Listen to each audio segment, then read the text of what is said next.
Hello friends, welcome to chemosphere by Moumita. আজকে আমি সায়েন্সের প্র্যাকটিস সেট করাবো। তো আজকে একটা 3 নম্বরের আগে দুটো প্র্যাকটিস সেট আমি করিয়েছি, সেটা চাইলে তোমরা দেখে নিতে পারো। তো আজকে আমি শুধু যে কোয়েশ্চেন আনসার কয়েকটা সলভ করাবো তা নয়, তোমাদের অনেকের কোয়ারি আমি পাই, তো সেই অনুযায়ী তোমাদের আমি আজকে কিছু গাইড করে দেব। অনেকের মধ্যে দেখলাম যেটা মেন কনসার্ন, সায়েন্সের কোন টপিকগুলো পড়বে সেগুলো বুঝতে পারছো না। যদিও আমি আগের বেশ কয়েকটা ভিডিওতে আমি কিন্তু অলরেডি ডিসকাস করে দিয়েছি, তো সেগুলো যেহেতু তোমরা দেখোনি বা কোনো প্রবলেমে খুঁজে পাচ্ছ না, প্লেলিস্টেই সবই দেওয়া আছে। তো আজকে আমি আরেকবার রিপিট করব যে সায়েন্সে তোমাদের কোন টপিকটা পড়তে হবে, কোন টপিকগুলো পড়তে হবে, আর পেডাগজিতে অ্যাকচুয়ালি তোমাদের কি পড়তে হবে, ঠিক আছে। আর তোমরা পেডাগজির যদি যারা তো ম্যাটেরিয়াল দেখতে চাইছো যে কি কি পড়তে হবে, তাদেরকে আমি একটা ক্লিপিং করে দিয়ে দেবো ম্যাটেরিয়ালের, যে কি কি টাইপের ম্যাটেরিয়ালগুলো রেডি করছি, কি কি পড়তে হবে। তারা তো হোয়াটসঅ্যাপে আমার সাথে কন্ট্যাক্ট করে নেবে, ঠিক আছে। আর আজকে আমি কিছু জিনিস ডিসকাস করে দেবো, আশা করছি এই ভিডিওটা দেখলে তোমাদের কিছু না কিছু উপকারে লাগবে। তো চলো প্রথমে আমরা কোয়েশ্চেন প্র্যাকটিস করে নিই। দেখো, ফার্স্ট কোয়েশ্চেন বলছে কুইনাইন ম্যালেরিয়ার জন্য সাধারণত যে ওষুধটা তৈরি করা হচ্ছে সেটা একটা কি উদ্ভিদ থেকে পাওয়া যায়। উদ্ভিদের কোন অংশ থেকে এই ওষুধ পাওয়া যায়? দেখো, কুইনাইন ম্যালেরিয়ার জন্য কি হয়, একটা মেডিসিন, ঠিক আছে। তো এটা যে উদ্ভিদ দেহ থেকে পাওয়া যায় তার কোন অংশ থেকে, কি কি দেওয়া আছে? ফল, গাছের ছাল, পাতা, মূল। কি ব্যবহার করা হয়? গাছের ছাল, তাই তো অ্যান্সারটা হয়ে যাবে গাছের ছাল। নেক্সট দেখো, নিম্নলিখিতগুলোর মধ্যে বলছে কোনটা কার্বোহাইড্রেট নয়। এর মধ্যে দেখো আমরা দেখতে পাচ্ছি স্টার্চ, সেলুলোজ, ল্যাকটোজ, এগুলো কিন্তু প্রত্যেকেই কার্বোহাইড্রেট। কোনো ঠিক আছে, এরা প্রত্যেকেই কার্বোহাইড্রেট, মানে মনোস্যাকারাইড নিয়ে তৈরি, ঠিক আছে। এবার স্টেভিয়া, দেখো পার্টিকুলারলি এটা যে জানো না, এরকম যদি হয় যে এটা কি জানো না, সেক্ষেত্রে তোমরা অপশন এলিমিনেট করে করতে পারবে। তোমরা জানো যে স্টার্চটা কি কার্বোহাইড্রেট, সেলুলোজটা কার্বোহাইড্রেট, ল্যাকটোজও কার্বোহাইড্রেট, তাহলে এটার অ্যান্সার হয়ে যাবে কি স্টেভিয়া। স্টেভিয়াটা কি দেখে নাও, এটা একটা প্রাকৃতিক মিষ্টি সৃষ্টিকারী একটা ভেষজ উদ্ভিদ, ঠিক আছে। এটা কি ন্যাচারাল সুইটনার, কিন্তু দেখো এটা সুইটনার, কিন্তু এর মধ্যে আবার চিনি বা কার্বোহাইড্রেটের মতো ক্যালোরি নেই, ঠিক আছে, ক্যালোরি নেই। এর মধ্যে কি আছে? স্টেভিয়ল গ্লাইকোসাইড, যেটা এই যে এটাই হচ্ছে মিষ্টি অনুভূতি দেয়, স্টেভিয়ল গ্লাইকোসাইড, এটা কিন্তু কার্বোহাইড্রেট নয়।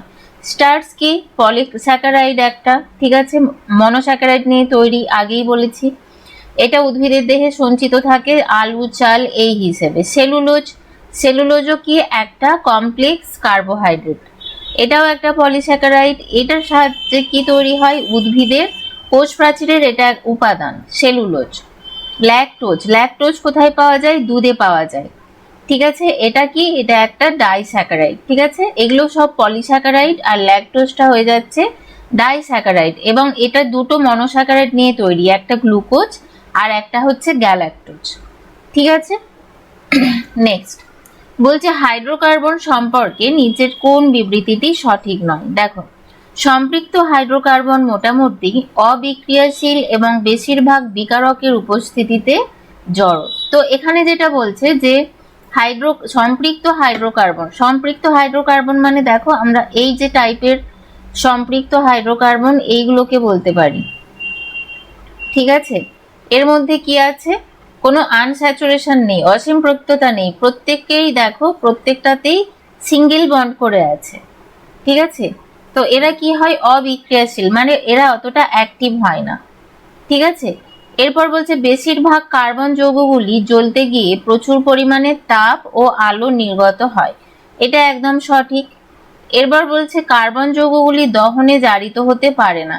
কেন জারিত হয়? তো কার্বন দহনে জারিত হয়ে কার্বন ডাই অক্সাইড তৈরি করে কার্বন যৌগগুলো, ঠিক আছে। এরপর বলছে অসম্পৃক্ত হাইড্রোকার্বন প্যালাডিয়াম এবং নিকেলের মতো অনুঘটক, ঠিক আছে। প্যালাডিয়াম আর নিকেল এই অনুঘটকের উপস্থিতিতে হাইড্রোজেন যোগ করলে কি হয়? সম্পৃক্ত হাইড্রোকার্বন ফর্ম করে। যেমন ধরো CH2, এটা কি? এটা একটা অসম্পৃক্ত হাইড্রোকার্বন, ঠিক আছে। প্যালাডিয়াম আর নিকেল প্যালাডিয়াম বা নিকেল অনুঘটক আমরা যদি ইউজ করি, এখানে হাইড্রোজেন যোগ করা হয়, সেক্ষেত্রে কি হয়, সম্পৃক্ত হাইড্রোকার্বন এখানে ফর্ম করে যাবে, সেটাই বলছে। তাহলে এই তিনটেই হচ্ছে সঠিক, রং হচ্ছে এটা। এবার আমাদের বলেছে কোনটি সঠিক নয়, ভালো করে কোয়েশ্চেন পড়ে অ্যান্সার করবে। অপশন সি হয়ে যাচ্ছে তাহলে এখানে অ্যান্সার। নেক্সট বলছে দেখো, হুইটেকার প্রবর্তিত 5 রাজ্য শ্রেণী বিন্যাসের অন্তর্ভুক্ত নয় নিচের কোন দলটি? কি কি আছে? Animalia, Protista, fungi, protozoa. তো এখানে অ্যান্সারটা হয়ে যাবে প্রোটোজোয়া। ঠিক আছে, হুইটেকার যে 5 কিংডম বিশিষ্ট যে একটা ক্লাসিফিকেশন দিয়েছিলেন, সেটা হচ্ছে এখানে আমি দিয়ে দিয়েছি।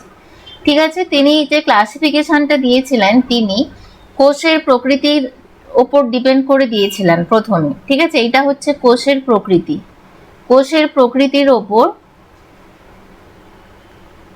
প্রকৃতির ওপর নির্ভর করে এই যে ক্লাসিফিকেশনটা করেছিলেন।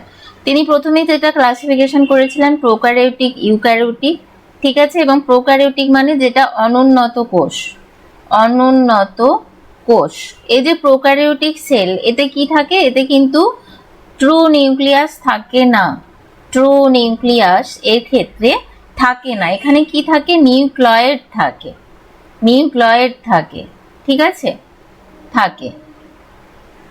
ওকে, এবং এখানে ডিএনএর মতো যে অংশগুলো থাকে সেগুলোকে প্লাজমিড বলে। কিন্তু ইউক্যারিওটিক কোষ, এখানে ওয়েল ডিফাইন্ড নিউক্লিয়াস থাকে, নিউক্লিয়াসটা কি নিউক্লিয় পর্দা দ্বারা আবৃত, কিন্তু প্রোক্যারিওটিকে থাকে না।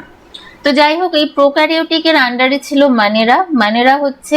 মানেরা কিংডমের মধ্যে সমস্ত ব্যাকটেরিয়া পড়ে। ঠিক আছে, সমস্ত ব্যাকটেরিয়া এর মধ্যে পড়ে। প্রথম যে লিভিং সেল যেটা আবিষ্কার হয়েছিল, সেটা হচ্ছে তৈরি হয়েছিল, সেটা হচ্ছে মাইক্রোপ্লাজমা। ঠিক আছে, মাইক্রোপ্লাজমা প্রথম যে লিভিং অর্গানিজমটা তৈরি হয়েছিল। তো এবার দেখো, এই ইউক্যারিওটিক সেলকে আবার দুরকম ভাগে ভাগ করা হয়েছে। একটা হচ্ছে ইউনিসেলুলার মানে এককোষী, আর একটা মাল্টিসেলুলার মানে বহুকোষী। এই ইউনিসেলুলারের মধ্যে পড়ছে কারা? প্রতিষ্ঠা। মাল্টিসেলুলারের মধ্যে পড়ছে দেখো এবারে উইথ সেল ওয়াল, সেলের গঠন অনুযায়ী, আর একটা উইদাউট সেল ওয়াল। ঠিক আছে, এখানে ছোট ছোট করে দেখো ছবিগুলো দেওয়া আছে যাতে বুঝতে পারো। উইদাউট সেল ওয়াল কারা? প্রাণীরা, অ্যানিম্যালিয়া। অ্যানিম্যালিয়া ক্লাস তোমার কিংডমটা পড়ছে উইদাউট সেল, আর উইথ সেলটা পড়ছে, উইথ সেল মানে কোষ প্রাচীর, সেল ওয়াল কোষ প্রাচীর আছে, একটা হচ্ছে প্ল্যান্ট আর একটা হচ্ছে ফানগাই। তাহলে দেখো প্রোটোজোয়া নেই এখানে। তাহলে আমরা 5টা দেখলাম কিংডম, মানেরা, প্রতিষ্ঠা, অ্যানিম্যালিয়া, প্ল্যান্ট আর ফানগাই। ঠিক আছে, 5টা কিংডম এখানে দেখলাম। কে করেছেন? হুইটেকার। ভীষণ ইম্পর্টেন্ট একটা কোয়েশ্চেন। নেক্সট, বোরনের যোজ্যতা কত? বোরন দেখো কোন গ্রুপে আছে? গ্রুপ 13-এ আছে, গ্রুপ 13-এ আছে। তো 13-এ যারা আছে তাদের মোটামুটি ভ্যালেন্সি প্রত্যেকেরই 3 হয়, ভ্যালেন্সি 3। ঠিক আছে, এদের ভ্যালেন্সি হয় 3। এবারে কিছু তোমার চেঞ্জেস এখানে কিছু কিছু থাকে। ঠিক আছে, সেটা পুরোটাই ডিপেন্ড করে আরো অনেক কিছু, তোমার যে সমস্ত প্রপার্টিস আছে। যখন আমরা তোমার একটা গ্রুপ বরাবর নিচের দিকে যাব, তো সেক্ষেত্রে কিছু ক্ষেত্রে কি হয়, ভ্যারিয়েবল ভ্যালেন্সি শো করে, কিন্তু ইন জেনারেল 3 হয় ভ্যালেন্সি, এবং বোরনের হয় 3। ঠিক আছে, বোরনের দেখো ইলেকট্রনিক কনফিগারেশন 1:2, 2:2, 2p1। তাহলে ভ্যালেন্সি কত হয়ে যাবে? 3 হয়ে যাবে। অপশন 3 বি হবে অ্যান্সার। নেক্সট, নিচের কোন জোড়াটিতে সমসমস্ত অঙ্গ রয়েছে? নিচের কোন জোড়াটিতে সমসমস্ত অঙ্গ রয়েছে? দেখো, সমসমস্ত অঙ্গ বা হোমোলোগাস অর্গান কাকে বলে? সমসমস্ত অঙ্গ মানে কি কাকে আমরা বলি? যাদের উৎপত্তি এবং অস্থি বা পেশির আভ্যন্তরীণ গঠন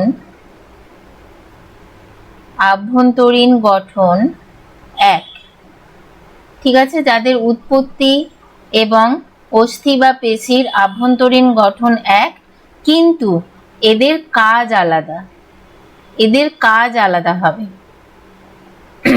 ঠিক আছে, তার মানেটা কি? এখানে এদের গঠনটা একই, যেভাবে উৎপত্তি হয়েছে সেই তোমার ফরমেশনের যে থিওরি সেটা একই, সেটা সেম, ঠিক আছে, কিন্তু কাজটা আলাদা। যেমন এখানে এক্সাম্পল দেখো কি আছে, তোমার মাছের বায়ুথলি ব্যাঙের ফুসফুস হবে না, পাখির ডানা প্রজাপতির ডানা এটাও হবে না, এদের উৎপত্তি কিন্তু আলাদা, উৎপত্তি বা গঠনগত দিক থেকে এরা আলাদা। তো অ্যান্সারটা হয়ে যাবে মাছের বক্ষ পাখনা ঘোড়ার অগ্রপথ। ঠিক আছে, মাছের বক্ষ পাখনা ঘোড়ার অগ্রপথ। ঠিক আছে, এটা হবে অ্যান্সার। আমি দেখো এখানে একটা এক্সাম্পল এর জন্য একটা ছবি দিয়ে দিয়েছি। মানুষের দেওয়া আছে চিতাবাঘ, তারপর আছে তিমি, তারপর আছে ব্যাট। ঠিক আছে, এদের কি গঠনগত উপাদানগত ভাবে এরা একই, কিন্তু এদের কাজটা হয়ে গেছে কি, কাজটা এদের আলাদা। ঠিক আছে, এই কারণে এই যে অভিযোজন এইটাকে কি বলা হয়, এই যে তোমার এভলিউশনটা যেটা হয়েছে এইটাকে বলা হয় ডাইভারজেন্ট এভলিউশন। ঠিক আছে, এটার নেম হচ্ছে ডাইভারজেন্ট এভলিউশন, মানে কি অপসারী, অপসারী বিবর্তন। ঠিক আছে, এগুলো ডিটেলসে পড়বে। এখানে যদি হোমোলোগাস অর্গানের কথা না দেওয়া থাকতো, অপসারী বিবর্তনের কথা দেওয়া থাকতো, তাহলেও সেম অ্যান্সার হতো। অপসারী বিবর্তন কেন বলছে, কারণ সোর্স সেম, সেখান থেকে ডিফারেন্ট কাজ অনুযায়ী কি হয়েছে, এভলিউশনটা ডিফারেন্টলি হয়েছে। এটাকে বলা হচ্ছে অপসারী বিবর্তন বা ডাইভারজেন্ট এভলিউশন। ঠিক আছে, নেক্সট দেখো একটা অঙ্ক দেওয়া আছে, মানে প্রবলেম টাইপের, যে একটি তড়িৎ প্রবাহ I একটি রোধকের মধ্য দিয়ে প্রবাহিত হয়। ঠিক আছে, তড়িৎ প্রবাহ I একটি রোধকের মধ্য দিয়ে প্রবাহিত হয়। ঠিক আছে, একটি উৎস রোধক জুড়ে কি হচ্ছে, ভি বিভব পার্থক্য বজায় আছে এবং টি সময়ে উৎস দ্বারা সরবরাহ করা শক্তি কত। তো চলো এখানে আমি তোমাদের দেখিয়ে দিই। দেখো তড়িৎ ক্ষমতা পি, এটা কি প্রতি সেকেন্ডে ব্যয়িত বা সরবরাহ করা শক্তি। ঠিক আছে, তাহলে ক্ষমতা পি কি হবে, ভি ইন্টু আই।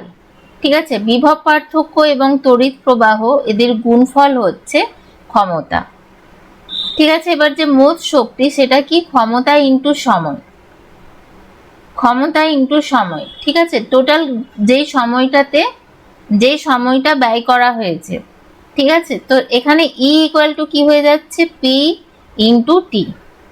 ঠিক আছে, ই ইকুয়াল টু হয়ে যাচ্ছে পি ইন্টু টি। দেখো এবারে পি এর জায়গায় ভিআই বসালাম, তাহলে হলো ভিআইটি। তাহলে টি সময়ে, টোটাল যে সময়টি, টি সময়ে উৎস দ্বারা সরবরাহ করা মোট শক্তির পরিমাণ হয়ে যাবে ভিআইটি। ঠিক আছে, নেক্সট দেখো বলছে নিচের কোনটি মানব দেহের বৃহত্তম লালাগ্রন্থি। বৃহত্তম লালাগ্রন্থি কি কি আছে, থাইরয়েড গ্রন্থি, এটা তো লালাগ্রন্থি নয়, প্রথমেই ক্রস। আর তিনটে যে লালাগ্রন্থি থাকে সেগুলো হচ্ছে সাবলিঙ্গুয়াল গ্রন্থি, সাবম্যান্ডিবুলার গ্রন্থি, আর একটা হচ্ছে প্যারোটিড গ্রন্থি। এর মধ্যে অ্যান্সার হয়ে যাবে প্যারোটিড গ্রন্থি। ঠিক আছে, দেখো আমি তোমাদের ছবিটা দেখিয়ে দিই। ছবিটা দেখো, এই যে দেখতে পাচ্ছ এটা হচ্ছে প্যারোটিড গ্রন্থি, যেটা কোথায় অবস্থিত, চোয়ালের ওপর দিকটা করে জাস্ট আমাদের যে কর্ণপটল তার আগের পজিশনে, ঠিক আছে, অবস্থান করছে। এইখানে নিচে দেখতে পাচ্ছ সাবম্যান্ডিবুলার গ্রন্থি। ঠিক আছে, আর এইখানে আছে সাবলিঙ্গুয়াল গ্রন্থি বা জিভের তলায়। আর চোয়ালের জাস্ট নিচেই জায়গাটায় আছে সাবম্যান্ডিবুলার গ্রন্থি, আর এটা হচ্ছে সাবলিঙ্গুয়াল গ্রন্থি। ঠিক আছে, এটা হচ্ছে সাবলিঙ্গুয়াল।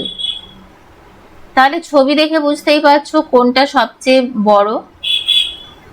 সবচেয়ে বড়, প্যারোটিড গ্রন্থি। ঠিক আছে, বৃহত্তম লালা গ্রন্থি। নেক্সট দেখো বলছে নিম্নলিখিত কোন জৈব যৌগটির গঠন RCOOH যার সাথে আর অ্যালকাইল, অ্যালকেনাইল, অ্যারিল বা অন্য গ্রুপকে নির্দেশ করে। আচ্ছা, অ্যাকচুয়ালি বলতে চাইছে যে এই যে RCOOH এইটা কি, এখানে যে অপশনগুলো দেওয়া আছে কি কি আছে, carboxylic acid, ester, ketone, aldehyde. Aldehyde মানে কি, অ্যালডিহাইড মানে এর সাথে CHO গ্রুপ থাকছে, CHO গ্রুপটাকে আমরা বলছি অ্যালডিহাইড গ্রুপ। ঠিক আছে, কিটোন মানে কি, RCOOR। ঠিক আছে, CO গ্রুপ থাকছে, এটা কি একটা কিটো গ্রুপ। এস্টারটা কিরকম হবে, RCOOR। ঠিক আছে, এইচ এর বদলে মানে অ্যাসিডে যে এইচ তার বদলে কি হবে, একটা অ্যালকিল গ্রুপ যুক্ত থাকবে। এটা হচ্ছে এ স্টারের সাধারণ গঠন। তাহলে RCOOH এটা কিসের? কার্বক্সিলিক অ্যাসিডের। ঠিক আছে, এটা কি? এটা কার্বক্সিলিক অ্যাসিডের। ওকে, নেক্সট দেখো, বলছে বৃহদন্ত্রের কোন নির্দিষ্ট অংশে নিষ্ক্রিয় অঙ্গ অ্যাপেন্ডিক্স যুক্ত থাকে? বৃহদন্ত্রের কোন নির্দিষ্ট অংশে নিষ্ক্রিয় অঙ্গ অ্যাপেন্ডিক্স যুক্ত থাকে? বলছে বৃহদন্ত্রের কোন অংশে অ্যাপেন্ডিক্স যুক্ত থাকে। ঠিক আছে, দেখো বৃহদন্ত্র মানে কি? লার্জ ইন্টেস্টাইন থাকে, লার্জ ইন্টেস্টাইন। এটার কতগুলো অংশ আছে? এর কিন্তু তিনটে অংশ। কি কি এখানে দেওয়া আছে দেখো, সিকাম, ইলিয়াম, ঠিক আছে, কোলন, রেকটাম। ঠিক আছে, এর এই অংশগুলো থাকছে। মেইন যেখানে থাকছে রেকটামের আগে পর্যন্ত কোলন, সিকাম, ইলিয়াম। ঠিক আছে, তো এবার দেখো এখানে যেটা হয়, অ্যাপেন্ডিক্সটা কোথায় যুক্ত থাকছে? এটা হয়ে যাবে সিকাম। ঠিক আছে, আমি ছবিটা দেখিয়ে দিচ্ছি। দেখো কোলন, ঠিক আছে, রেকটাম, আর এখানে আছে সিকাম। ঠিক আছে, তাহলে এটা হয়ে যাচ্ছে সিকামের সাথে যুক্ত। ঠিক আছে, বৃহদন্ত্র কি কি নিয়ে তৈরি? Caecum, colon, rectum. এবং ক্ষুদ্রান্ত্রের কি হয়েছে? শেষ প্রান্তের সাথে বৃহদন্ত্রের যে থলির মতো অংশ থাকে সেটাকে আমরা বলছি সিকাম। ঠিক আছে, এর সাথে কি হচ্ছে? অ্যাপেন্ডিক্স যুক্ত থাকছে। ঠিক আছে, আশা করি মনে থাকবে। ছবি দেখে দেখে এইভাবে পড়বে, তাহলে দেখবে কোশ্চেনের অ্যান্সারগুলো কিন্তু মনে থাকবে। ঠিক আছে, চলো নেক্সট কোশ্চেন। লেড নাইট্রেট উত্তপ্ত হলে কোন দুটি গ্যাস নির্গত হয়? দেখো লেড নাইট্রেট মানে PbNO3(2). এটাকে উত্তপ্ত করলে কি হবে? বিয়োজিত হবে এবং কি তৈরি করবে? Lead oxide, PbO, nitrogen die oxide এবং তার সাথে অক্সিজেন। তাহলে দেখো এখানে অপশানে কি কি আছে? এই যে নাইট্রোজেন ডাই অক্সাইড, এটা কি হবে? এটা বাদামি বর্ণের। ঠিক আছে, অনেক সময় কালারও উল্লেখ থাকে, বাদামি বর্ণের। ওকে, বাদামি বর্ণের গ্যাস। তাহলে দেখো কোন দুটো গ্যাস উৎপন্ন হচ্ছে? NO2 gas, nitrogen die oxide আর একটা অক্সিজেন। তাহলে অপশন বি হচ্ছে অ্যান্সার, তাই তো? অপশন বি হয়ে যাবে অ্যান্সার। চলো এবার আমি নেক্সট যেটা করব, আমি পেডাগজির কোয়েশ্চেন রেখেছি। ঠিক আছে, সায়েন্স পেডাগজির কোয়েশ্চেন। দেখো ভালো করে প্রথমে কোয়েশ্চেনটা পড়বে। বলছে উপযুক্ত শিখন সামগ্রী মানে ইনস্ট্রাকশন ম্যাটেরিয়াল। উপযুক্ত শিখন সামগ্রী এর অর্থ হলো ইনস্ট্রাকশন ম্যাটেরিয়াল নির্বাচন করার সময় কোন বিষয়টি মাথায় রাখা উচিত? ঠিক আছে, এবার দেখো অপশনে কি কি বলছে, কোন বিষয়টি মাথায় রাখা উচিত। তাহলে বিষয়গুলো কি কি আছে? ধীর গতির শিক্ষার্থীদের সংশোধনের জন্য তাদের কাজ পর্যবেক্ষণ করার প্রয়োজন নেই, এটা একটা অপশন। তো দেখো প্রথমেই আমরা কি করব, পেডাগজির কোশ্চেন যখন আমরা অ্যান্সার করব, প্রথমেই আমরা যেগুলো নেগেটিভ কমেন্ট মানে নেগেটিভ অপশন সেগুলোকে বাদ দেব। প্রথমে এটা মাথায় রাখবে। তো কিভাবে করবে? দেখো যারা স্লো লার্নার, তারা তো তাড়াতাড়ি শিখতে পারছে না ভালোভাবে, তাহলে তাদেরই তো মেনলি পর্যবেক্ষণ করে সংশোধনের দরকার। তো সেই জন্য এই যে প্রথম অপশন, এটা কি হবে? ইনকারেক্ট। ঠিক আছে, এইটা কি হবে?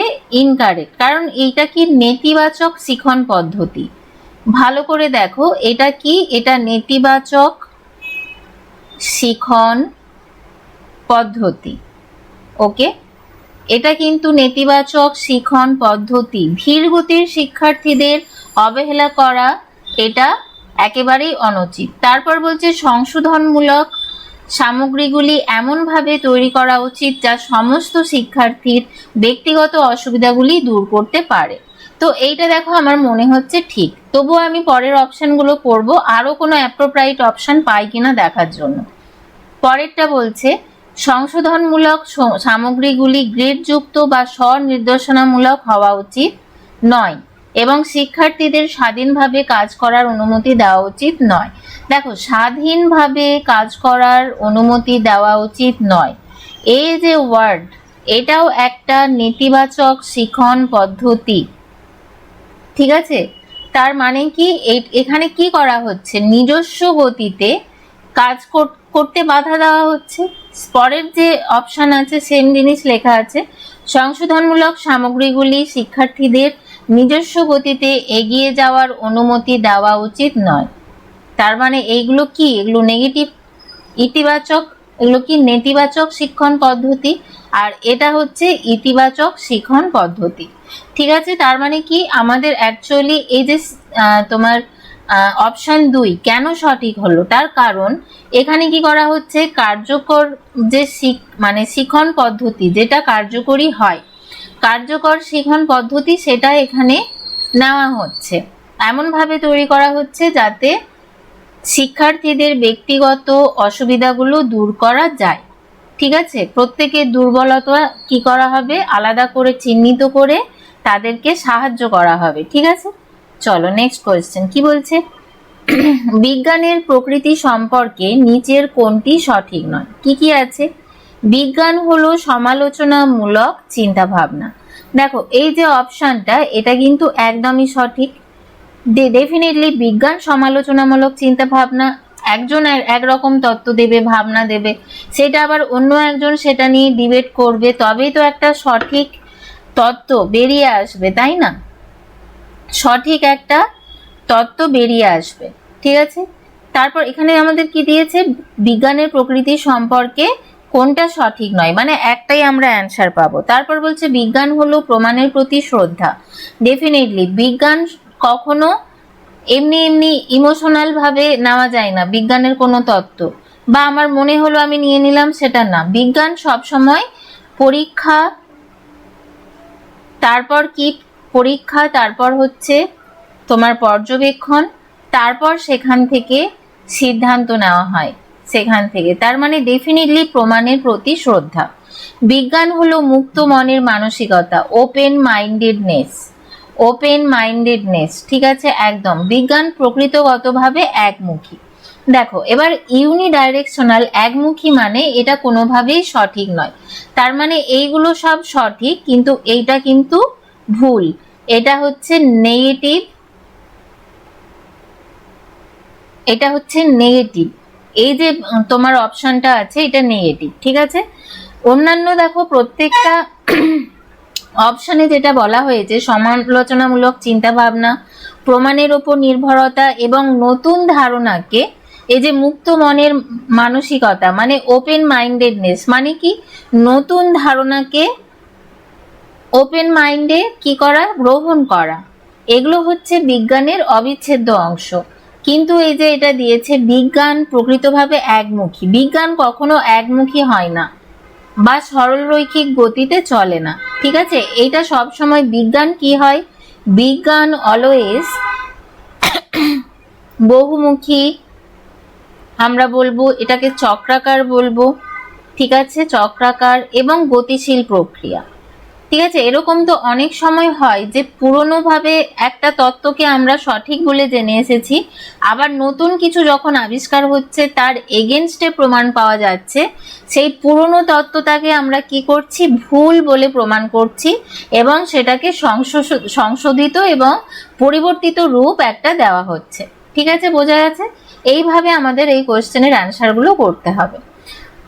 নেক্সট দেখো কি বলছে, বৈজ্ঞানিক মানসিকতা এবং বৈজ্ঞানিক দৃষ্টিভঙ্গির বিকাশ এর জন্য নিচের কোন বিবৃতিটির প্রয়োজন নেই।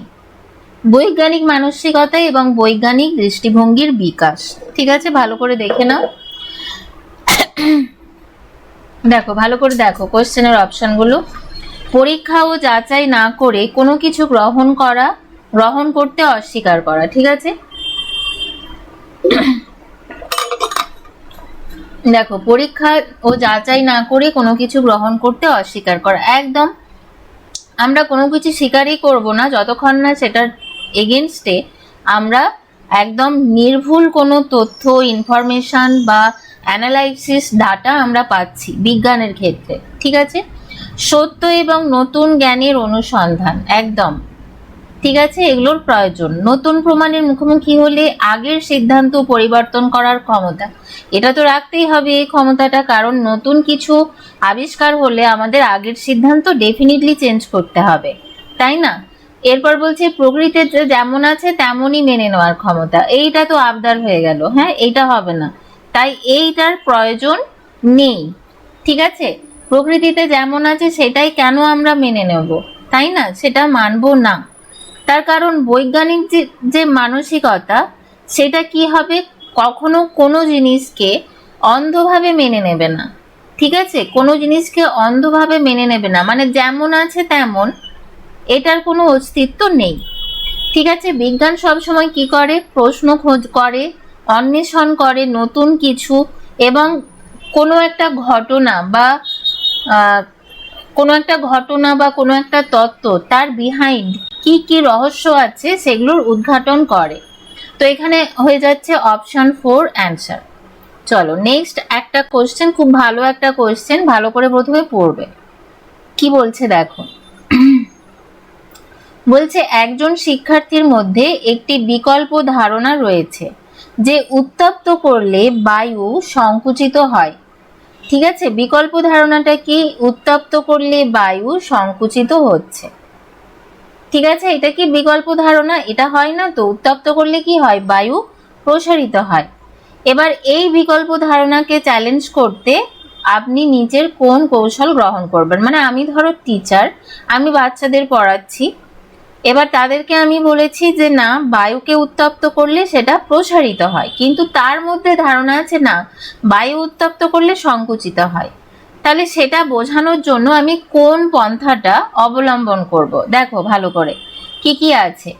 বায়ু যে তাপের কুপরিবাহী তা বোঝানোর জন্য পরিবহন এবং পরিচালনের মধ্যে পার্থক্য ব্যাখ্যা করব।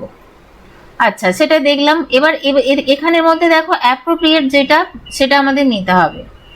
শিক্ষার্থীদের একটি পরীক্ষা করতে বলবো কি, যেখানে একটি প্লাস্টিকের বোতলের অর্ধেকটা গরম জল দিয়ে পূর্ণ করে মুখটা শক্ত করে আটকে কয়েক মিনিট সরিয়ে রাখতে হবে।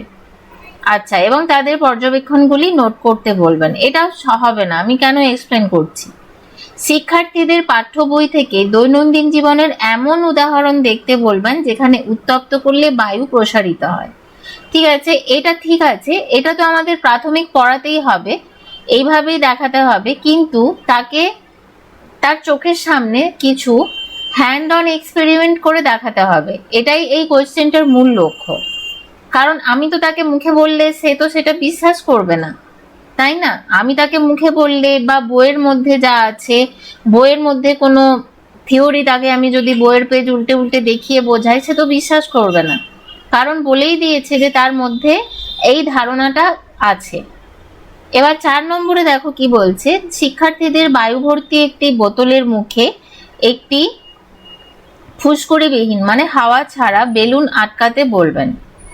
কি বলছে, শিক্ষার্থীদের বায়ু ভর্তি একটি বোতলের মুখে, মানে একটা বোতল যেটা অলরেডি কি আছে, বায়ু ভর্তি। দেখো একটা বোতল, এর মধ্যে কি আছে, অলরেডি বায়ুর মলিকুল ভর্তি আছে। এবার এর মুখে কি হয়েছে, একটা বেলুন আটকাতে বলল, এবং এর ভেতরে কোনো বাবেলস নেই, মানে এয়ার নেই, কোনো ফুসকুড়িবিহীন মানে কোনো বাবেলস নেই, এর মধ্যে কোনো এয়ার নেই।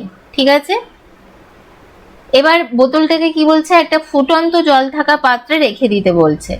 তাদের পর্যবেক্ষণগুলো নোট কর। দেখো এক্ষেত্রে কি হবে, যখন আমি এইভাবে একটা বেলুন যেটা ফোলানো নেই আটকে রেখে দেবো, গরম জলের সংস্পর্শে এসে কি হবে, বায়ুটা কি হবে, প্রসারিত হবে, এবং এটা কি করবে, বেলুনটাকে ফুলিয়ে দেবে। বায়ু প্রসারিত হওয়ার কারণে কি হবে, বোতলের মুখে যে আটকে রাখা বেলুনটা, এটা কি হবে, ফুলে উঠবে। এবং এই যে দৃশ্যটা দেখার পর ওই শিক্ষার্থীর মনে যে একটা ভুল ধারণা আছে, সেটা কি হবে, পুরোপুরি মন থেকে চলে যাবে। ঠিক আছে, পুরোপুরি মন থেকে চলে যাবে। তার মানে কি, এখানে আমরা যেটা করলাম, hands on activity, hands on activity. ঠিক আছে, যার মাধ্যমে এরা কি করলো, নিজের চোখে সরাসরি ঘটনাটা দেখতে পেল। ঠিক আছে, এবং বাকি যেগুলো আছে দেখো, এটা এটা এগুলো কি হচ্ছে, এটা কিন্তু এই অপশন 1 অপশন 3 এগুলো কি, এগুলো শুধুমাত্র তাত্ত্বিক উদাহরণ, তাত্ত্বিক উদাহরণ। ঠিক আছে, এবং বিকল্প 2তে যেটা বলেছে দেখো, এতে কি হবে, বোতলটা ঠান্ডা হওয়ার সময় বায়ু সংকুচিত হয়ে বোতলটা আবার দুমড়ে মুচড়ে যাবে। ঠিক আছে, সেক্ষেত্রে ঠান্ডা হলে যে সংকুচিত হয় বায়ু সেটার প্রমাণ করবে, কিন্তু গরম করলে যে বায়ু প্রসারিত হবে সেটা কিন্তু প্রমাণ হবে না। ঠিক আছে, আশা করি বুঝতে পেরেছো। চলো পরের কোয়েশ্চেনে যাই। কি বলছে, যক্ষা, মাম্পস ও হুপিং কাশির মতো রোগের সংক্রমণের প্রধান উৎস কি হবে? ডাইরেক্ট কন্ট্যাক্ট, প্রত্যক্ষ সংস্পর্শ না, লালার ক্ষুদ্র কণা, এটাই হবে অ্যান্সার। কেরিয়ার অর্গানিজম, বাহক জীব, না এ ভেক্টর না। দেখো এই যে তোমার যক্ষা, মাম্পস, হুপিং কাশি এগুলো জেনারেলি কিসের জন্য হয়? তোমার বায়ুবাহিত এবং শ্বসনতন্ত্রের রোগ। ঠিক আছে, মুখ থেকে নির্গত লালার ক্ষুদ্র কণা মানে কাশি, হাঁচি এইসবের মাধ্যমে কি হয়? বাতাসে ছড়ায়। ঠিক আছে, নেক্সট দেখো বলছে স্ক্লেরার সামনের অংশকে কি বলা হয়? Cornea, pupil, ciliary body, iris. তো কি বলা হচ্ছে? কর্নিয়া। স্কেলারের সামনের অংশকে কি বলা হচ্ছে? কর্নিয়া। ঠিক আছে, তো ছবিটা আমি দেখিয়ে দিই, দেখো এটা হচ্ছে স্ক্লেরা। ওকে, স্ক্লেরা দেখো ব্লু কালারের অংশ, তার ফ্রন্টে কি আছে? কর্নিয়া। ঠিক আছে, এই ছবিটা ভালো করে দেখে নেবে, লেন্স কোথায় আছে, আইরিস কোথায় আছে। ঠিক আছে, এগুলো কোয়েশ্চেন আছে, এর আগের প্র্যাকটিস সেটাও আমি করিয়েছি, মনে আছে আইরিসের একটা কোয়েশ্চেন। ঠিক আছে, এগুলো দেখে নেবে। নেক্সট, মানব দেহে অতিরিক্ত ক্যাডমিয়াম থাকলে কি রোগ হয়? মানব দেহে অতিরিক্ত ক্যাডমিয়াম থাকলে কি হয়? ইটাই ইটাই। ঠিক আছে, ইটাই ইটাই। আর এই যে মিনামাটা দেওয়া আছে, এটা কি? মিনামিটা পারদ দূষণের ফলে হয়। ঠিক আছে, মিনামাটা কিসের জন্য হয়? পারদ দূষণের জন্য। ঠিক আছে, মনে রাখবে, এগুলো ভীষণ ইম্পর্টেন্ট আপার প্রাইমারি লেভেলের এক্সামগুলোর জন্য। ঠিক আছে, নেক্সট বলছে নিম্নলিখিত কোনটি একটি গৌণ দূষক? দেখো প্রাথমিক দূষক আমরা কাকে বলি? প্রাথমিক দূষক, গৌণ দূষকের মধ্যে পার্থক্য কি? মানে যে সমস্ত দূষিত পদার্থ মানে দূষক, যে সমস্ত দূষক, দূষক মানে কি? পলিউট্যান্ট, তাই তো, পলিউট্যান্ট। যে সমস্ত দূষক কি হয়? সরাসরি নির্গত হয় না। ঠিক আছে, মানে বাতাসের মধ্যে প্রাইমারি যে পলিউট্যান্ট গুলো তাদের পারস্পরিক ক্রিয়া বিক্রিয়ার মাধ্যমে এই সেকেন্ডারি যে পলিউট্যান্ট এগুলো তৈরি হয়। তো এখানে যেমন যেগুলো আছে nitrogen oxide, sulphur oxide, carbon monoxide, এগুলো কিন্তু প্রত্যেকেই কি? এরা হচ্ছে প্রাইমারি দূষক। তো ওজনটা হয়ে যাবে এখানে সেকেন্ডারি। ঠিক আছে, ওজন। তারপর যেমন আর একটা এক্সাম্পল দিচ্ছি, প্যান। ঠিক আছে, প্যান, পারক্সি অ্যাসিটাইল নাইট্রেট। ঠিক আছে, এগুলো হচ্ছে কি? সেকেন্ডারি দূষক। ওকে, চলো নেক্সট এন্ড লাস্ট কোয়েশ্চেন করাবো আজকে। কি আছে? রামসার কনভেনশনের কোনটির সংরক্ষণের সাথে সম্পর্কিত? দেখো রামসার কনজারভেশন হয়ে যাবে জলাভূমি। খুবই সোজা কোয়েশ্চেন, কিন্তু আপার প্রাইমারির জন্য খুবই ইম্পর্টেন্ট। অন্যান্য কোনো এক্সামে তবে এই কোয়েশ্চেন, এত সোজা কোয়েশ্চেন আসবে না। ঠিক আছে, দেখো 1971 সালের 2রা ফেব্রুয়ারি কি করা হয়েছিল? রামসার শহরে, বিশ্বজুড়ে ইরানের রামসার শহরে জলাভূমিগুলোর সংরক্ষণ ও টেকসই ব্যবহারের জন্য একটা আন্তর্জাতিক চুক্তি স্বাক্ষরিত হয়, যেটার নাম হয় কি? রামসার কনভেনশন বা রামসার চুক্তি। ঠিক আছে, রামসার কনভেনশন তাহলে ওয়েটল্যান্ডের সাথে সম্পর্কিত। ঠিক আছে, এই ছিল 20টা কোয়েশ্চেন আমার হয়ে গেল। এবারে চলো আমি একটু ডিসকাস করে দিই তোমাদের কি কি পড়তে হবে, কোন টপিকগুলো পড়তে হবে। দেখো সায়েন্সের 30 কোয়েশ্চেন থাকবে, এটা তোমরা জানো। তার মধ্যে সায়েন্সের 30 কোয়েশ্চেন থাকছে। ঠিক আছে, সায়েন্সের 30 আর ম্যাথের দেখো 30, টোটাল 60, ম্যাথমেটিক্স আর সায়েন্স মিলিয়ে। ঠিক আছে, তো সায়েন্সের দেখো 20 নাম্বারের কোয়েশ্চেন আসবে কোথায় থেকে? তোমার টপিক থেকে। যেমন এখানে দেখো দেওয়া আছে, সমস্ত টপিকগুলোই দেওয়া আছে, তোমরা চাইলে স্ক্রিনশট তুলে নেবে। আমাদের প্রধান যেটা পড়তে হবে ফুড পড়তে হবে। ঠিক আছে, ফুডের উৎস, উপাদান, এরা কিভাবে আমাদের শরীরের রোগ নিরাময় বা অন্যান্য কাজে হেল্প করে এগুলো। ঠিক আছে, ম্যাটেরিয়ালস মানে বুঝতেই পারছো, কেমিস্ট্রি ইন এভরিডে লাইফ বা অন্যান্য আরো অনেক কিছু যেগুলো আমাদের এভরিডে লাইফে দরকার। ম্যাটার কি? পদার্থ, এর মধ্যে এলিমেন্ট কি, যৌগ কি, মিশ্রণ কি, মেটাল মানে ধাতু, অধাতু, মেটালার্জি, এগুলো আমাদের কিন্তু পড়তে হবে। মেটালার্জি মানে কিভাবে আমরা কোনো ওরকে সংশোধন করি, কি কি ম্যাটেরিয়াল লাগে। ঠিক আছে, এই জিনিসগুলো, সলিউশন, সেপারেশন। ঠিক আছে, atomic structure, acid base salt, এগুলো আমাদের পড়তে হবে। ন্যাচারাল রিসোর্সেস, দেখো এগুলো কিন্তু আমাদের পড়তে হবে, ঠিক আছে, ন্যাচারাল রিসোর্সেস। তারপরে লিভিং ওয়ার্ল্ড সম্বন্ধে, মানে প্রায় পুরো বায়োলজিটাই এখানে আছে, দেখো উদ্ভিদবিদ্যা সমস্ত কিছু আছে, plant tissue, plant hormone, reproduction, plant kingdom, ঠিক আছে, এভরিথিং আছে। দেখো animal science, animal tissue, animal reproduction, micro organism সবই আছে। Human body system, human body সিস্টেমের মধ্যে আমাদের কি কি পড়তে হয়, ডাইজেস্টিভ সিস্টেম, ঠিক আছে, আর রেসপিরেটরি সিস্টেম শ্বসন তন্ত্র, সার্কুলেটরি সিস্টেম মানে সংবহন তন্ত্র, এক্সক্রিটরি সিস্টেম মানে রেচন তন্ত্র, ঠিক আছে, এন্ডোক্রাইন সিস্টেম অন্তঃক্ষরা যে গ্রন্থি সেই সম্বন্ধে, হরমোন কি নিঃসৃত হচ্ছে এগুলো সবই পড়তে হবে। নার্ভাস সিস্টেম স্নায়ুতন্ত্র, কঙ্কাল তন্ত্র মানে স্কেলিটন সিস্টেম, এগুলো আমাদের পড়তে হবে। হিউম্যান অর্গান, আই, হার্ট, এগুলোর তোমার কি কি, আয়ের কি কি অংশ আছে, হার্টের কি কি অংশ আছে, কার কি কাজ, এগুলো কিন্তু আমাদের পড়তে হবে। এরপর দেখো আসছি মুভিং থিংস, ঠিক আছে, কিভাবে কি ওয়ার্ক। তো এখানে আমাদের প্রায় পুরো ফিজিক্স পার্টটাই আছে, ফিজিক্সের প্রায় পুরো পার্টটাই আছে, এগুলো আমাদের সবই কিন্তু পড়তে হবে ফর সিটেট আর অল আপার প্রাইমারি টেট, ঠিক আছে।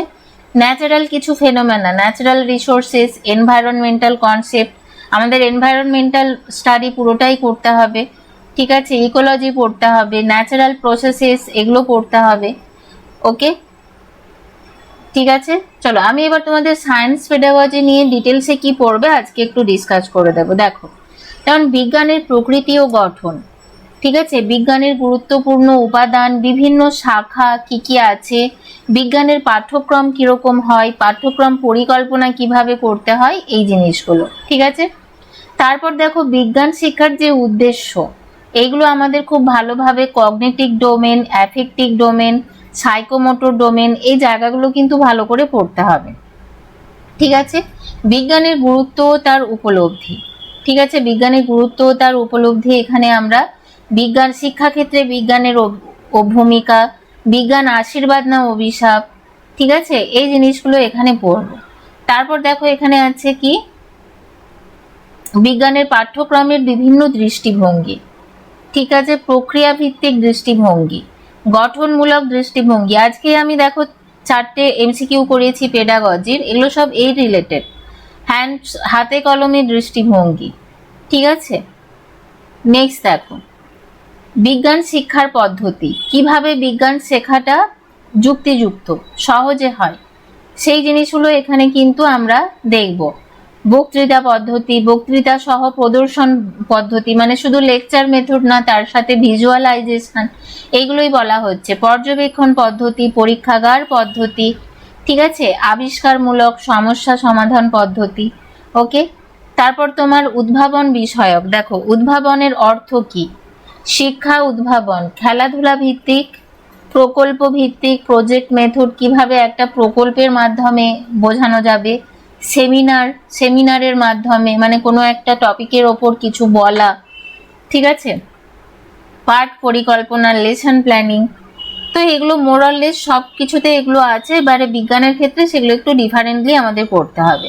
এরপরে আছে দেখো শিখন সহায়ক উপকরণ, কি আছে শিখন সহায়ক উপকরণের অর্থ, মানে কোন কোন যেগুলো আছে আমাদের টিচিং লার্নিং ম্যাটেরিয়াল, ঠিক আছে, এর প্রকারভেদ কিরকম কি হতে পারে, বিভিন্ন রকম হয়, যেমন পুস্তক হতে পারে শিখন সহায়ক, কোনো প্রজেক্টর হতে পারে, ঠিক আছে, বা আজকাল বিভিন্ন ডিজিটাল যে সমস্ত উপকরণ বেরিয়েছে সেইগুলো হতে পারে, গ্রন্থাগার, ঠিক আছে, এখানে সব দেওয়া আছে। দেখো এরপরে হচ্ছে মূল্যায়ন, মূল্যায়নটা কি, মূল্যায়নের কৌশল, ধারাবাহিক ও সামগ্রিক মূল্যায়ন, ঠিক আছে, ডায়াগনস্টিক এভলিউশন, ফরমেটিক এভলিউশন, ওকে।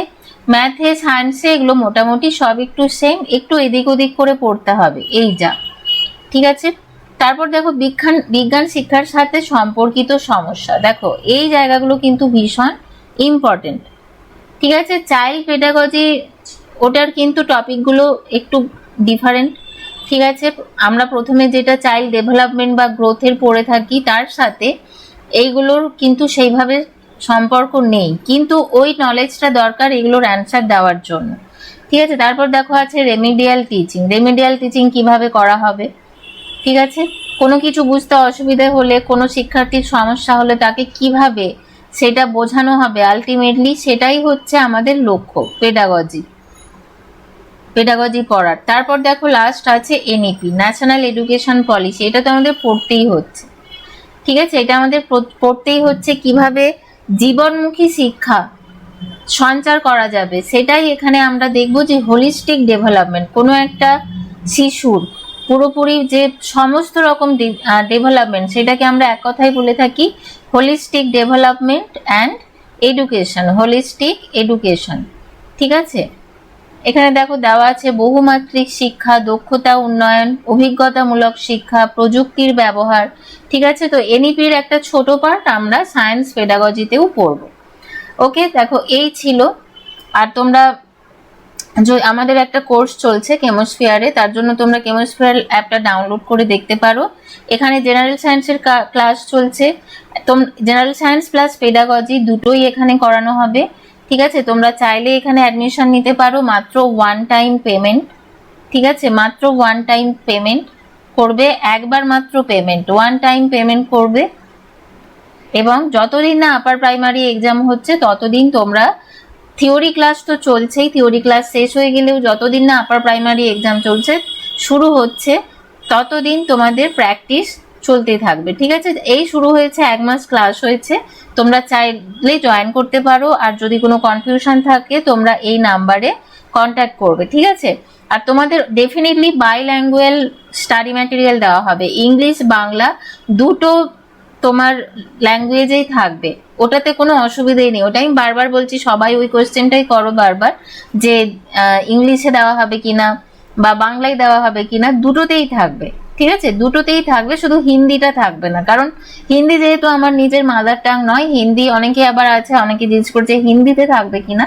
হিন্দিতে আমি দিচ্ছি না, কারণ হিন্দিতে আমি ঠিকঠাক ভাবে কারেকশন করতে পারবো না, সেই কারণে। ঠিক আছে, তো এছাড়াও আমাদের ম্যাথমেটিক্সেরও চলছে কোর্স, তার সাথে চাইল্ড পেডাগজি এটারও কোর্স চলছে। যারা চাও তারা জয়েন করতে পারো। ঠিক আছে, বা কারোর যদি মনে হয় যে না শুধু সায়েন্সের ক্লাস করবে তো শুধু সায়েন্সটা পারচেস করবে, যদি মনে হয় শুধু চাইল্ড পেডাগজি করবে সেটার জন্য ক্লাস করতে পারো, শুধু সেটা পারচেস করতে পারো, বা শুধু ম্যাথ পারচেস করতে চাইলে শুধু ম্যাথও পারচেস করতে পারো। এবারে একটা ইম্পর্টেন্ট কথা আমি বলে দিই, যারা এই তিনটে কোর্সে মানে তিনটে সাবজেক্টের জন্যই যারা কোর্স পারচেস করবে তাদের জন্য ল্যাঙ্গুয়েজ 1 অ্যান্ড ল্যাঙ্গুয়েজ 2 মানে ইংলিশ অ্যান্ড বেঙ্গলির ক্লাস ফ্রিতে পাবে তারা।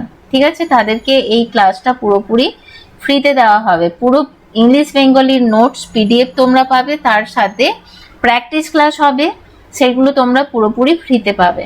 ঠিক আছে, তো দেখো আমার মোটামুটি আমাদের বলা হয়ে গেছে। আর একটা লাস্ট আমি দেখাবো, যে অনেকেই স্টাডি ম্যাটেরিয়াল কিরকম দেওয়া হয় কেমোস্ফিয়ারে, সেই ব্যাপারে তোমরা অনেকে জানতে চাইছো, কিন্তু দেখো অনেকগুলো পিডিএফ কিন্তু একসাথে দেওয়া পসিবল না। ঠিক আছে, পার্সোনালি যারা চাইছো ক্লাস নোট আরে দেখতে, ওইভাবে তো দেওয়া পসিবল না। তো তোমরা একটা দেখে নাও, আমি একটা ডেমো দেখিয়ে দিচ্ছি। দেখো, যেমন ডাইজেস্টিভ সিস্টেম, এটা হচ্ছে ডাইজেস্টিভ সিস্টেমের ক্লাস নোট। ঠিক আছে, তো যেভাবে একটা বাচ্চাকে পড়ানো হয় সেইভাবেই এখানে ক্লাস করা হয়, একদম বেসিক থেকে। ডাইজেস্টিভ সিস্টেম কি দেখো, ইংলিশ বাংলা দুটোতেই দেওয়া আছে। সেখান থেকে ডাইজেশনের স্টেপ কি কি স্টেপে ডাইজেস্ট হয় সেগুলো পুরো ডায়াগ্রামেটিক্যালি এখানে সাজানো আছে। ঠিক আছে, এইভাবেই সব নোট কিন্তু কেমোস্ফিয়ারের তৈরি করা হয়। তারপর হিউম্যান ডাইজেস্টিভ সিস্টেম মের যে জিবা থেকে শুরু হচ্ছে, দেখো একদম জিবা থেকে এখানে এভরিথিং সবকিছু দেওয়া আছে। ঠিক আছে, একদম জিবা থেকে দেওয়া আছে, জিবার কোন পোর্শনে কি আমরা স্বাদ পাই এগুলো ডিটেলসে দেওয়া আছে।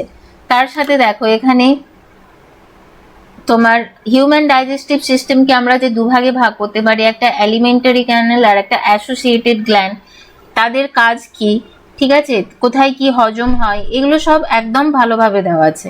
তারপর দেখো বাকাল ক্যাভিটি, ঠিক আছে, বাকাল ক্যাভিটির কি কি পার্ট আছে, আমাদের যে টিথ, বেবিদের টিথের গঠন কেমন, প্রাপ্তবয়স্ক মানুষের টিথের গঠন কিরকম, কোনটা প্রিমোলার কোনটা ইনসিজার, ঠিক আছে, এই incisor, canine, premolar, molar, wisdom teeth কোনটা, একদম সব ডিটেলসে এখানে দেওয়া আছে। তারপর তোমার লালা গ্রন্থি, ঠিক আছে, লালা গ্রন্থি কোনখান থেকে কি এনজাইম বেরোচ্ছে, বা এনজাইমগুলো কাকে ভাঙছে, কিভাবে কাজ করছে, দেখো এখানে সব দেওয়া আছে। কোন এনজাইম কাকে ভাঙছে, কি তৈরি করছে, প্রোডাক্ট, ঠিক আছে। এখানে এভরিথিং, তোমরা এখানে সমস্ত কিছু পাবে দেখো। এবং ইংলিশ বাংলা দুটো ল্যাঙ্গুয়েজে এখানে কিন্তু নোটস দেওয়া হয়েছে, পুরো পিকচার দিয়ে দিয়ে সহজভাবে তুলে ধরা হয়েছে, যাতে একবার যারা ক্লাস করে তারা শুধুমাত্র লাইভ ক্লাস করেই কিন্তু পুরোটা তাদের ক্লিয়ার হয়ে যায়। শুধুমাত্র লাইভ ক্লাস করে বলে নোটও পড়তে হয় না, ঠিক আছে। দেখো প্রত্যেকটা গ্ল্যান্ডে কি কি এনজাইম বেরোচ্ছে, কোথায় থেকে কি নিঃসৃত হচ্ছে, এখানে সমস্ত কিছু কিন্তু ডিটেলসে দেওয়া আছে নোটসের মধ্যে, ঠিক আছে। দেখো, তো আমি এখানে আর বিশেষ কিছু বলবো না, তোমরা একটুখানি দেখে নাও। অনেকের কোয়ারি ছিল কিরকম আদৌ ইংলিশ বাংলা দুটোই দেওয়া হয় কিনা, সেটাও দেখতে পাচ্ছ, দুটোই আছে, ইংলিশ ভার্সানও আছে, বাংলা ভার্সানও আছে। এবং প্রত্যেকটা অর্গ্যান কিভাবে কাজ করছে ডাইজেশনে, সব কিছু এখানে ডিটেলসে উইথ ইমেজ সব কিছু এখানে এক্সপ্লেন করা আছে, ঠিক আছে। কোথায় শেষ হচ্ছে, কোথায় শুরু হচ্ছে, এই সমস্ত জিনিসগুলো একদম ডিটেলসে দেওয়া আছে। ওকে, দেখো লাস্টে লার্জ ইন্টেস্টাইনে কি কি হচ্ছে সেটাও এখানে পুরো চার্ট করে দেওয়া আছে, মানে তোমাদের পড়তে কোনো কষ্ট হবে না, পড়তে কোনো কষ্ট হবে না। কেউ যদি লাইভ ক্লাস নাও করে সে তো রেকর্ডেড দেখবে, যদি রেকর্ডেড নাও দেখে শুধু এই নোটসটা করে, তাহলেও তার কিন্তু পুরোপুরি রেডি হয়ে যাবে টপিকটা, ঠিক আছে। তাই আমার এইটুকুই বলার ছিল। কারোর কোনো কোয়ারি থাকলে তারা আমাকে কন্ট্যাক্ট করতে পারো, এখানে কন্ট্যাক্ট নাম্বার দেওয়া আছে, ঠিক আছে। এই কন্ট্যাক্ট নাম্বারে কন্ট্যাক্ট করবে, তো আমি তোমাদের কিছু জানার থাকলে আমি তোমাদের হেল্প করে দেবো। ওকে, চলো।